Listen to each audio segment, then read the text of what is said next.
Welcome to Nepal, a land of legend, cradled by the world's highest peaks.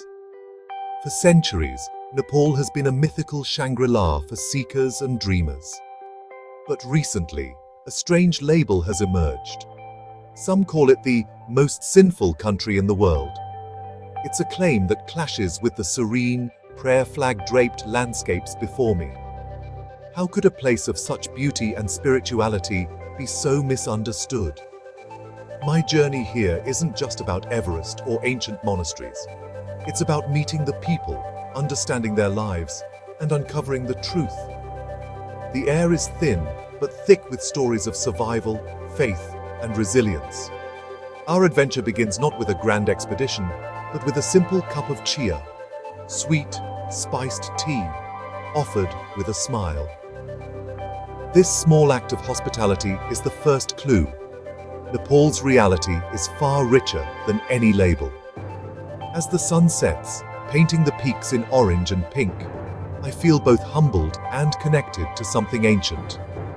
This is the Nepal I've always dreamed of, a place where nature's grandeur inspires peace. And as night falls, I'm more determined than ever to share the real story of this extraordinary nation. Let's begin. In Nepal, gods walk among mortals, literally. Young girls are chosen as Kumaris, living goddesses revered in the Kathmandu valley. This centuries-old tradition is a living link to Nepal's mystical past. The Kumari's presence reminds us, here, the divine is not distant, but present. Nepal's flag is unique. Two crimson pennants, symbolizing the Himalayas and the nation's two major faiths, Hinduism and Buddhism.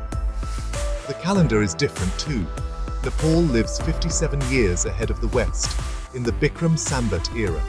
Nepal is the birthplace of the Buddha, and his teachings of peace echo in daily life. Hindus and Buddhists often share temples, reflecting a spiritual harmony that defines Nepalese society. The jungles shelter Asian elephants and Bengal tigers, while the hills are home to the legendary Gurkhas, soldiers famed for courage and humility. Yet, everyday life is marked by gentleness and respect. The greeting Namaste, the divine in me bows to the divine in you, captures the spirit of this land. Here, identity is shaped by faith, tradition, and a deep sense of interconnectedness. Nepal is a sanctuary for both endangered species and ancient wisdom. It's a place where the extraordinary is simply part of daily life. In Kathmandu's bustling markets, I met Anjali, weaving marigold garlands, offerings of gratitude and hope. Her family has sold flowers here for generations, surviving even the devastating 2015 earthquake. Faith is for the hard times, she told me. It holds you together. Across Nepal, resilience is everywhere. Artisans in Bhaktapur restore earthquake-damaged temples, preserving history and identity. An elderly woodcarver showed me his work. This is my prayer. Each cut is a word to the gods. In a Sherpa home, Pemba, who's summited Everest 8 times, spoke not of glory, but of respect for Sagamatha, the goddess mother of the world. His wife, Dolma, prepared Sampa, a staple for high-altitude journeys, while their children played nearby. The Sherpas' courage and humility are legendary, but their warmth and community are what truly define them. These stories, Anjali's flowers, the carver's prayer, Pemba's reverence, are the real treasures of Nepal. They reveal a tapestry woven from hardship, hope, and deep cultural pride. Ordinary people here live extraordinary lives, guided by faith and connection to their land. In Nepal, resilience and grace are everyday realities. The headlines miss this truth, but here, it's everywhere you look. So, where did the most sinful label come from? It's rooted in a misreading of online data, sensationalized reports linking Nepal to high search volumes for adult content. But this narrative is detached from reality. Nepalese society is conservative, family-oriented and deeply spiritual. Public displays of affection are rare. Modesty and respect are core values. When I asked local youth about the label, they laughed and shook their heads. "We're just curious about the world," one said. "But our values are who we are." The internet is a window, not a mirror of Nepalese life. Judging a nation by search analytics is misleading and unfair. The truth is found in kindness, shared meals, and ancient rituals, not in clickbait headlines. Nepal's soul is defined by warmth, resilience, and spiritual depth. Nepal's history is carved in stone, not just written in books. In Patan Durbar Square, every temple and statue tells a living story. The Krishna Mandir, with its epic carvings, stands as a testament to enduring faith. These monuments are active places of worship, their stones worn smooth by centuries of devotion. In Buddha, I met Tenzin, a Thangka painter. For him, art is meditation, a way to channel ancient wisdom and connect with ancestors.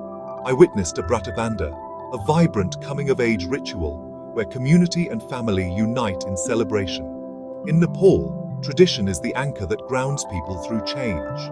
Rituals, art, and architecture pass stories from generation to generation. This living history gives Nepal its unique, unshakable character. Here, the past and present are always intertwined. If the Himalayas are the summit of nature, the Nepalese people are the summit of kindness.